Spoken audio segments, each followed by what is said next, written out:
noches y bienvenidos a su programa En Contraste. Como todas las semanas, analizamos los temas más importantes y más relevantes de la semana para que usted en casa saque sus propias conclusiones y cree su propia opinión.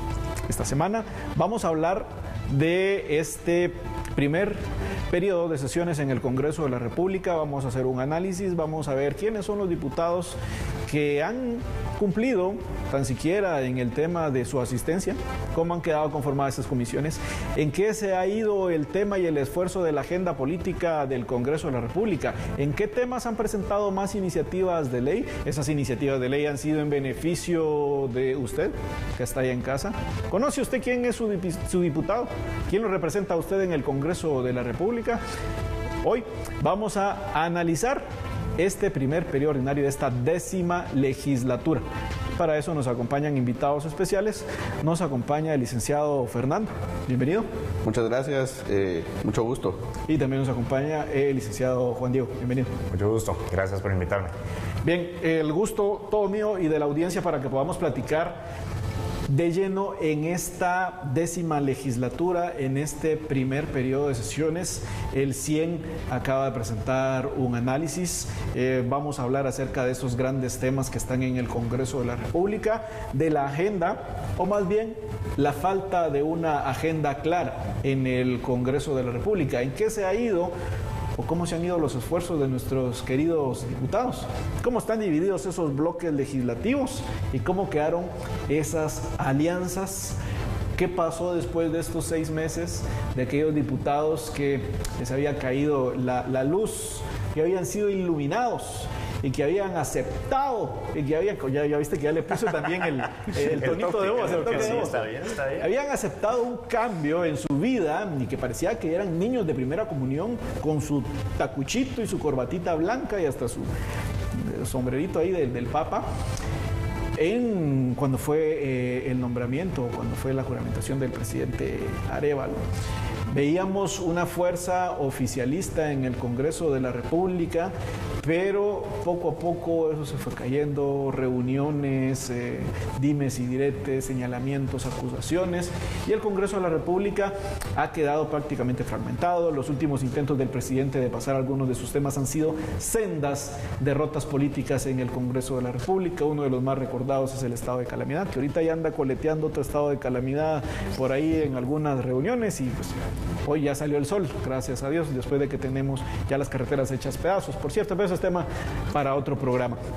Inicio con el licenciado Fernando Bon, para que me platique un poco acerca de cómo está actualmente el Congreso de la República, haciendo un análisis un poco más profundo de lo que veníamos platicando, de cómo quedó conformado actualmente el Congreso. ¿Qué pasó con las alianzas? Pegadas con chicle, dijo uno.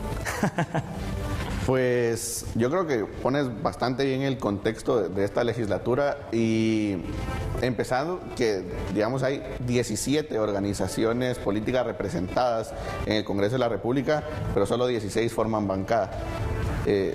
Digamos, ahí empieza un Congreso bastante atropellado, le llamaría yo, con bastantes desafíos, ya que estos diputados electos por el Partido Movimiento Semilla pues no pueden conformar bancada, y esto no les permite, por la ley orgánica del organismo legislativo, primero participar en junta directiva, que lo vimos en la primera elección de junta directiva de esta legislatura. Queda Samuel Pérez como presidente y pues la CCE los baja porque no lo tienen permitido, y tienen que hacer una segunda elección de junta directiva donde pues ya queda presidida por el diputado Neri Ramos del Partido Azul. Además de no participar en junta directiva, no participan como presidentes de comisiones de trabajo.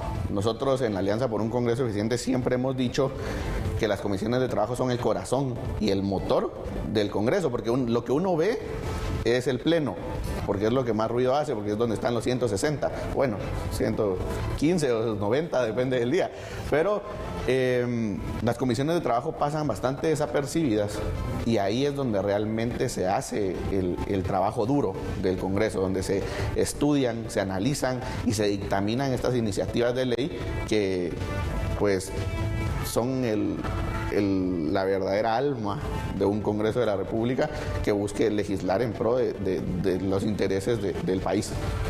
A modo de resumen, Juan Diego, ¿cómo ves esta primer periodo ordinario del Congreso de la República?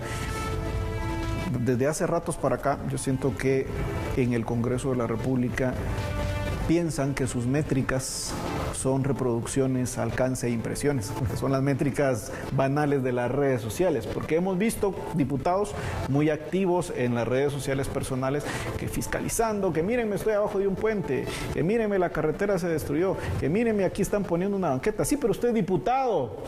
Déjele los TikTok a los TikTokers. Usted es diputado, tiene que ir a poner la denuncia, vaya y mueva, usted es una autoridad. Ese pensamiento de medirme en métricas y en lo que dicen los algoritmos, fíjate que es un pensamiento del gobierno también, del Ejecutivo, ¿ah? y es un pensamiento que hemos visto que ha estado en todas las autoridades. Sienten ellos que los likes son los que eligen a las personas y no necesariamente. Pero yo te diría, estos primeros 6 meses del Congreso, si fueran una novela y las tuviéramos que dividir en capítulos, te los dividiría en 4. Un primer capítulo muy express, en donde es el capítulo de la elección de Semilla dentro de la Junta Directiva. Un capítulo que te dura una semana, más o menos, bueno, 72 horas más o menos, si querés ser así muy amable. Después tienes el siguiente capítulo, que es la elección de la Junta Directiva que tenemos ahora, que es, digamos, el reinado de los partidos bisagras, y cuando comienza a aceitarse la maquinaria de una agenda con leyes suaves, o sea, unas leyes que no generan demasiado debate, no generan mucha confrontación y pasan facilito, que son esos 12 decretos que tenemos. Y luego tenés un tercer capítulo, que es cuando comienzan a tratarse las leyes duras o las leyes que ya generan ciertos resquemores, y ahí ves donde se traba esta supuesta alianza, que la verdad es que llamarle alianza nunca fue bueno, una coalición de partidos en donde ya comienzan a ver la alianza por la gobernabilidad. Por la gobernabilidad, claro. Es que ya todos habían quitado la... ¿Qué gobernabilidad en el país? Yo no veo tanta, pero entonces tenés ese tercer capítulo, que es ya un poquito, comienzan las trifulcas, y ese tercer capítulo cae en un cuarto capítulo, que es el que tenemos ahora mismo, en donde no hay nada de gobernabilidad, no hay agenda, no se ven liderazgos claros, y es un capítulo que vamos a ver que va a ser una transición a un quinto capítulo, que es el que a mí ya me preocupa. ¿Quién va a gobernar en ese quinto capítulo? ¿Cuál va a ser la agenda en ese quinto capítulo? Y sobre todo, que es un quinto capítulo que te incluye temas capitales fuertes, como por ejemplo comisiones de postulación y demás. Presupuesto. Entonces ese es el tema, el presupuesto completamente. Así lo veo yo. Vamos a ver cómo quedó conformado el Congreso de la República. Vamos con el análisis que tienen acá. Vamos a irnos a Videowall y vamos a ver cómo estamos actualmente conformados, cuáles son esos 16 bloques que bien mencionaba, y pues para que platiquemos un poco cuál es esa funcionalidad o cuál es ese gran hit que se echaron los partidos bisagras, esos partidos que llegaron con un muy bonito número, que sí te puede mover la aguja y te puede mover el balance del Congreso de la República, pero que ya unidos suman una fuerza poderosa en el Congreso de la República, a falta también de esta vestimenta de bancada que perdió Semilla. Por ejemplo, una bancada cabal con 18 diputados que se encuentra en la mitad, una bancada viva con 11, una bancada valor con 10, todos con 6, incluso creo con 2 diputados. Pero también hablemos de lo que significa esa fracción de uno de los partidos grandes, que era la UNE. Fernando. Sí, ahí vemos pues la primera, ahí con colores representados, como los diputados con qué partido fueron electos. Ahí, digamos, tendríamos que poner de gris el verdecito de Semilla y algunos 2 del partido Nosotros, que ahora también son independientes. Pero vimos primero en esta... que a Juan Diego no le gusta la palabra alianza, yo también estoy de acuerdo, que creo que fue un acuerdo momentáneo más que una alianza. Acuerdo momentáneo, me gusta.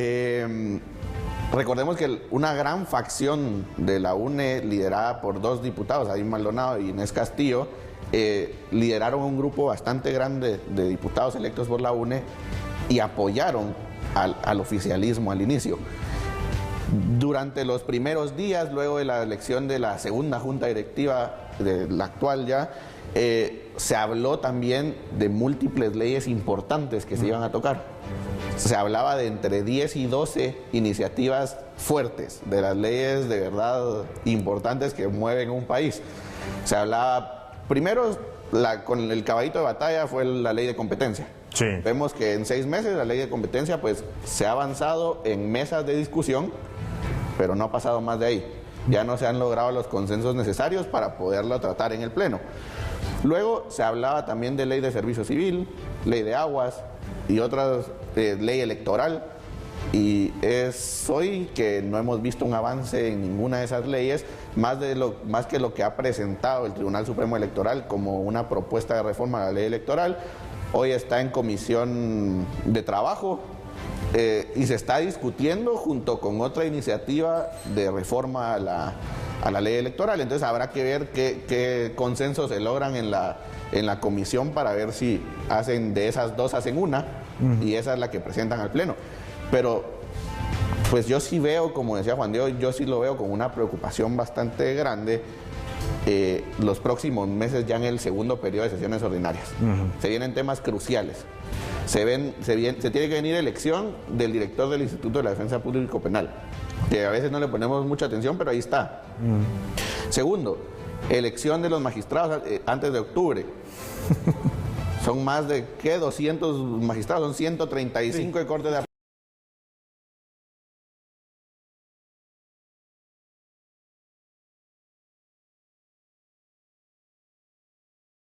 Había que decir que sesiones va a consumir muchas sesiones, va a consumir también mucho del enfoque mediático, del desgaste político que pueda generar algunos. O sea, es la elección a la que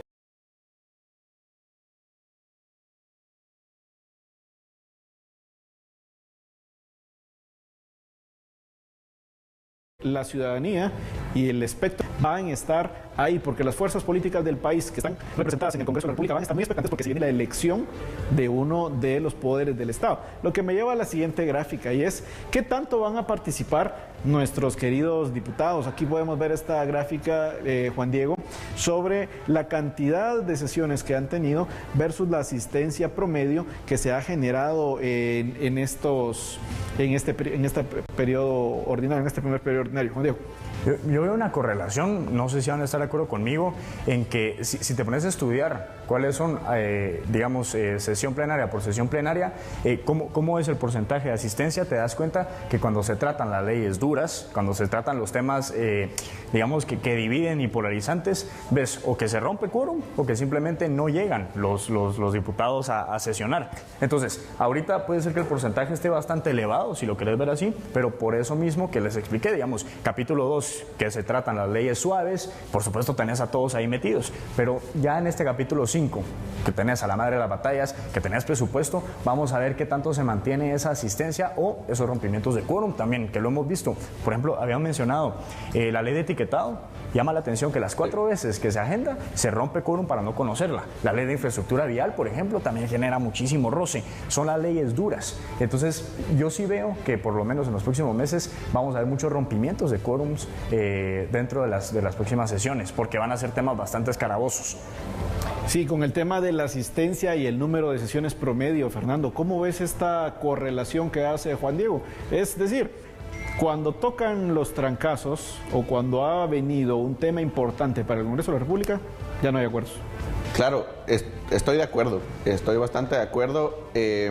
Digamos, lo que pasa es que venimos de un año anterior de época electoral y con muy pocas sesiones. No todos los cuates andaban el Congreso en campaña, claro. Los diputados se van a hacer campaña. Sí, es mala comparación. Aquí podemos ver esta gráfica de eso que mencionabas, Fernando, donde pues, vemos un... Sí, aquí se ve la asistencia de cada una de las sesiones que se han llevado a cabo. Vemos que, digamos, solo en la ordinaria 25, que ya fue en mayo, no se llegó al quórum mínimo para empezar a tratar temas. Sabemos que se puede aprobar orden del día, pero si no tengo 81, no puedo pasar de ahí. ¿Esta fue reformas a la ley orgánica del MP? No. Esta es la número 25, sí. Yo creo que es la... Pero eso fue cuando estábamos ya en mayo. Sí, esa fue el 8 de mayo. Que recuérdense que el 8 de mayo empezaron ya a decir, no, después sesionamos, sí, ya no hubo acuerdos, ya... No, inclusive antes, ya no lograba. Antes de mayo. Ya habíamos visto periodos bastante prolongados, porque ya 2 semanas sin sesionar es un periodo bastante prolongado, cuando deberían hacerlo semana con semana. Habíamos visto periodos prolongados de que no sesionaban, pero era porque no se llegaba a este consenso de qué agenda tratar. No había agenda, entonces ¿qué? Entonces, lo que dice Juan Diego es un reto también para el Congreso. No está mal, porque si vemos, o sea, la asistencia si vemos los números así en frío, no parecen malos datos, ¿verdad? 140 diputados promedio por sesión, a mí no me parece una mala asistencia, pero debe mejorarse la forma. La productividad de esas sesiones, que es donde ya vamos a entrar. En la que se mide. Claro. Porque esto cuenta desde que yo le doy asistencia, llego, le doy clic, y si me desconecto al minuto, igual cuento como asistente. Exactamente. Entonces tengo que mejorar la fórmula para evaluar la asistencia de los diputados. Tengo que medir el tiempo que duran las sesiones y cuánto tiempo de qué porcentaje de este tiempo estuvo presente cada diputado para poder decir de verdad, ¿asistí o no asistió? Porque si asistió un minuto, realmente no es una asistencia. ¿Qué es? Hay que redefinir qué es asistencia. ¿Ah? ¿Qué te vale como una asistencia y qué no? Exactamente. Y también, ¿por qué no asististe? O sea, simplemente no llegaste, mandaste excusa o rompiste quórum al minuto. Sí, recuerda, en los registros pues los diputados tienen un mes para presentar excusas. Claro, claro. Para mí es un periodo bastante largo de tiempo, en donde puede pasar cualquier cosa, pero pues tienen un mes, entonces el Congreso sí hace en los listados, pues sí hace esa especificación, si estuvo ausente, presente o tenía una licencia o excusa. Pero yo creo que sí es clave mejorar y creo que tienen las herramientas en el tablero electrónico para poder ver cuánto tiempo efectivo estoy yo en la sesión y cuánto no. Eso es tema de mejorar ese proceso. Acá vemos con las herramientas que tenemos cuáles son aquellos diputados que han tenido una asistencia con el sistema que ya mencionaron los invitados, del 100% de esas sesiones.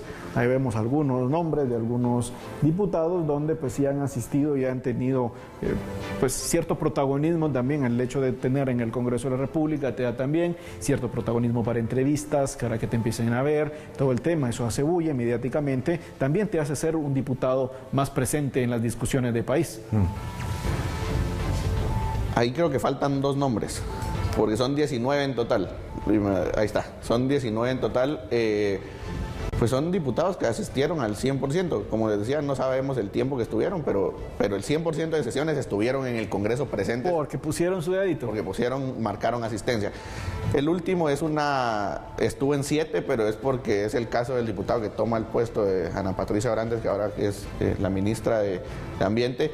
Y entonces por eso solo tiene 7, pero todos cumplen con 100% y pues sí da un protagonismo extra estar en las sesiones, creo yo, al final de cuentas. Ahora, por contraparte, están aquellos diputados, que vamos a ir con la siguiente gráfica, que son los diputados que se ausentan también al Congreso de la República.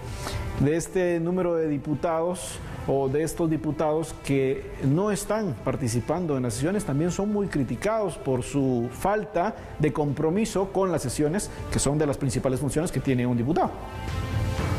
Sí, esas ausencias yo creo que hay que verlas también como un mecanismo político, porque muchas veces esas ausencias, si analizas votos por partidos políticos, por ejemplo, te das cuenta que Vamos, que tiene 39 diputados, en las últimas votaciones tiene 8 ausencias.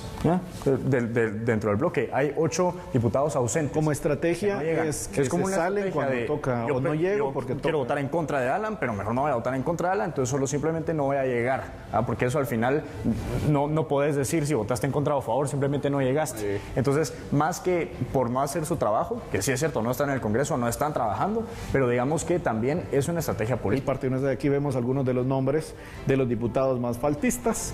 La número 1 es Sandra Orellana Cruz, con 13 asistencias de un total de 27. Un porcentaje de 48%. Duay y Martínez. España. Edwin Herfer, Carlos Calderón. O sea, ahí son los que te digo de Vamos, que te das cuenta que, no sé, ¿verdad? Habrá que preguntarles a cada uno cuál es la razón detrás de esa ausencia, pero muchas veces es por temas políticos. Más políticos que prácticos. Totalmente. Bien, vamos con la siguiente gráfica para analizar el Congreso de la República como tal. La medida de las funciones de cada uno, que muchas veces es que yo no puedo llegar porque es que estoy fiscalizando y la fiscalización consiste en grabarte un video de TikTok, ¿no? La asistencia promedio de diputados al pleno por partido, pues acá tenemos los bloques, que eran los bloques que mencionábamos al principio, unos bloques como Voz, que hacen que con sus 4 diputados hacen más bulla que las bancadas más grandes, porque son pocos pero bulliciosos, como se dice en buen chapín. Ellos han optado por ser una oposición. La bancada Creo, con 3 diputados, ha tenido un 99% de asistencia, que son precisamente esas bancadas bisagra. Vamos a corte y regresamos analizando este primer periodo del Congreso de la República.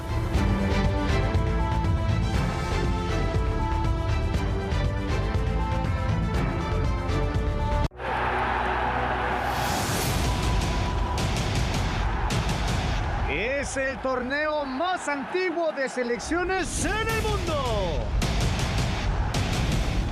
Es el que se juega con más pasión. Una de campeones que juegan con el corazón a 1000 por hora. Y en Argentina, ¡pum! ¡De la muerte! ¡Messi, Messi, Messi! ¡Gol! ¡Gol de Argentina! Es la Copa América.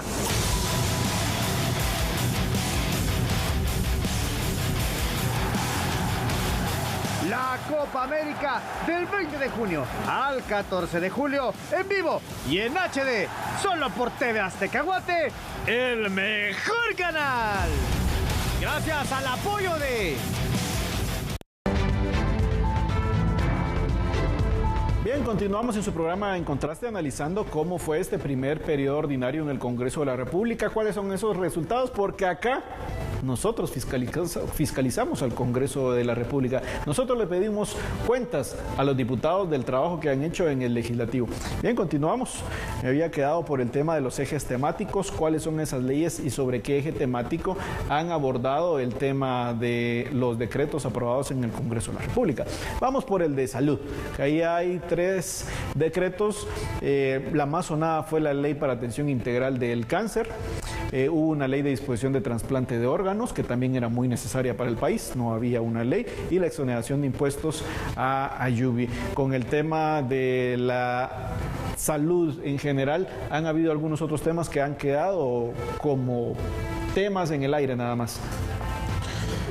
Sí, pues acá se dividió en ejes temáticos, ¿verdad? Entonces, salud, vemos tres decretos, pues, bastante interesantes, y Juan Diego los llamaba que los 2 decretos eran decretos suaves. Las leyes suaves. Las leyes suaves. Esas son las leyes que no... Yo les llamo más leyes de arrastre, porque son iniciativas que vienen arrastradas de tiempo anterior. Lo que pasa es que eso fue parte de la estrategia, que empezaron a agarrar leyes que estaban engavetadas y que era para limpiar todo lo que tenían, pero aún así... Entre ellas salió una ley que no está acá, el tema de salud, la famosa ley de la menstruación, que fue un tema más mediático que otra cosa. En el tema de economía, empleo y gasto público, tenemos una que sí fue muy sonada, que fue la ley de tarjetas de créditos, que también habían varias versiones, una reforma a la ley de la creación del IRTRA, que también es una ley que te puede incentivar y te puede llevar al nivel económico, Juan Diego.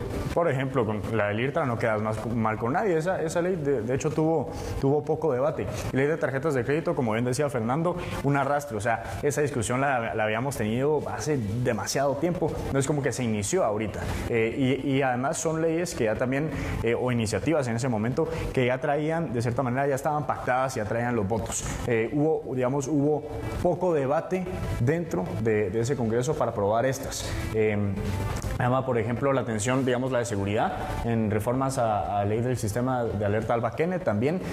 Como les digo, nuevamente, aquí son 12 decretos de leyes suaves. Las leyes complicadas que se comenzaron a debatir, infraestructura, competencia, etiquetado, no solo no las vemos aquí, sino que yo creo que no las vamos a volver a ver el resto del año, porque coyunturalmente pues vienen otros temas y además son leyes que no tienen todavía los apoyos. Y en el tema de seguridad, Fernando, un tema que nos está pegando duro, que por ahí el ministro dice que es un tema de percepción. Ahí estás viendo algunos números fríos y duros, pues sí hayan habido algún tipo de aumento en temas de seguridad, pero en el tema de seguridad el Congreso sí nos ha quedado de ver mucho, y leyes que de verdad sean de fondo para solucionar problemas. Han habido algunas más mediáticas también, que el nombre suena bien chingón, como dicen los hermanos mexicanos. Por ejemplo, la ley para volver terroristas o para nombrar terroristas o para calificar terroristas a las maras. Hay un montón de temas que se hubieran podido incluir en el tema de seguridad, pero nos vamos con un único tema que es por encimita, pero prácticamente a cero. Nos vamos en temas de seguridad. Hay, solo rápido, nosotros en este informe que presentamos, identificamos que sí hay un bosquejo de agenda de la Junta Directiva, es un esfuerzo de Junta Directiva y presidida por el presidente Neri Ramos. El problema es que, como hemos mencionado, no hay consensos y, digamos, en temas de seguridad, una de las iniciativas que pertenecen a ese bosquejo de agenda es la ley de reforma a la Policía Nacional. Sí. Es una ley importante. Es una reforma. Un presidente del Congreso que fue parte de las fuerzas de seguridad, entonces, además. Digamos, iniciativas quizá en la mentalidad de Junta Directiva está. El problema es que no ha habido los consensos necesarios para lograr ni siquiera que se apruebe esa agenda en jefes de bloque. Ya no hablemos del pleno, sí. Hablemos de jefes de bloque. Porque si yo la presento a jefes de bloque y jefes de bloque me la rechazan, pues ya. Entonces tengo que buscar estos. Y yo creo que ese es el mayor desafío para lo que viene. Y ahorita es el momento indicado para empezar a buscar los acuerdos. Porque empezarlos a buscar en octubre es muy tarde. En el tema de infraestructura, Juan Diego, vemos igual acá en este listado, en temas de infraestructura, una ley de infraestructura vial que ha estado también en el Congreso de la República, ya dialogada, ya discutida, no ha tenido fuerza, no ha tenido apoyo, que ha quedado también en el tintero. Hay por ahí también un estado de calamidad que fue improbado por el Congreso de la República por el tema de los incendios. Y nuevamente vino la temporada de lluvias, se acabaron los incendios, pero ahora vienen las inundaciones, los deslaves, puentes y un largo etcétera. Juan Diego. Es una paradoja porque tenés a todos los diputados, a los 160 en el pleno, diciendo que cuál es la agenda del país y que hay que ir por la agenda del país y que las cosas urgentes. Después los tenés aprobando temas como el Día Nacional de los Idiomas Indígenas, que son importantes, por supuesto, pero es un tema prioritario del país, de verdad. ¿O por qué no discutís entonces temas como ley de infraestructura vial, que ahorita estamos viendo que parte de la razón principal por la que se cae el país en pedazos es porque no tenemos una infraestructura correcta? O, por ejemplo, el tema de la ley de competencia, digamos que sonó, que hubo acuerdos en su momento, pero no voluntad política de aprobación. Entonces, tenés esa paradoja, ese doble discurso de nosotros queremos una mejor Guatemala, pero ¿qué estamos haciendo en el Congreso? Pasando leyes suaves porque no tenemos los suficientes pantalones para sentarnos a debatir y a dialogar, porque para eso les pagan a los diputados, nosotros les pagamos a los diputados para que se sienten a tratar los temas complejos, temas de país, que no vemos aprobados aquí en estos primeros momentos. Bueno, lamentablemente hemos llegado al final del programa. Creo que es muy claro el análisis de esta noche de Fernando y de Juan Diego en menos TikTok y más trabajo que se vea representado en leyes, en acciones que sean de beneficio para la población. Los temas no son nuevos, los problemas ahí están. Son ustedes los que no han querido abordarlos por la falta de alianzas, falta de consensos y un largo etcétera. Y usted ahí en casa, pues exíjale a su diputado, ya sabe que acá nosotros los fiscalizamos a ellos. Nos vemos el próximo jueves para otro tema en Contraste.